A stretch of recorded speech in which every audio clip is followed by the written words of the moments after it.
ED ഉദ്യോഗസ്ഥൻ പ്രതിയായ കേസിൽ ED അസിസ്റ്റന്റ് ഡയറക്ടർ ശേഖർ കുമാറിന് നോട്ടീസ് നൽകാൻ വിജിലൻസ്. ഫോറൻസിക് റിപ്പോർട്ട് ലഭിച്ച ശേഷമാകും ശേഖർ കുമാറിന് നോട്ടീസ് നൽകുക. ശാസ്ത്രീയ പരിശോധനയ്ക്ക് അയച്ച പ്രതികളുടെ മൊബൈൽ ഫോണുകളിൽ നിന്ന് ED ബന്ധം വ്യക്തമാക്കുന്ന തെളിവുകൾ ലഭിക്കുമെന്ന കണക്കുകൂട്ടലിലാണ് അന്വേഷണ സംഘം.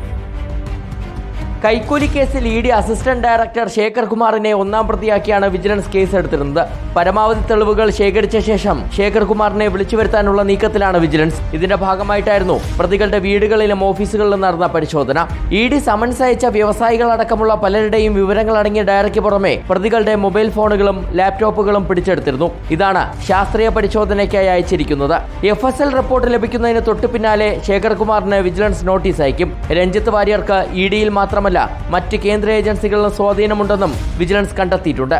അതിനിടെ കൈക്കൂലി വാങ്ങാൻ ED ഉദ്യോഗസ്ഥനും ഉണ്ടാകുമെന്ന് പ്രതി വിൽസൺ പരാതിക്കാരനായ അനീഷ് ബാബുവിനോട് പറഞ്ഞിരുന്നതായും വിജിലൻസിന് വിവരം ലഭിച്ചിട്ടുണ്ട്. 2 ലക്ഷം വാങ്ങാൻ ED ഉദ്യോഗസ്ഥൻ എത്തുമെന്നായിരുന്നു വാഗ്ദാനം. റിപ്പോർട്ടർ, കൊച്ചി.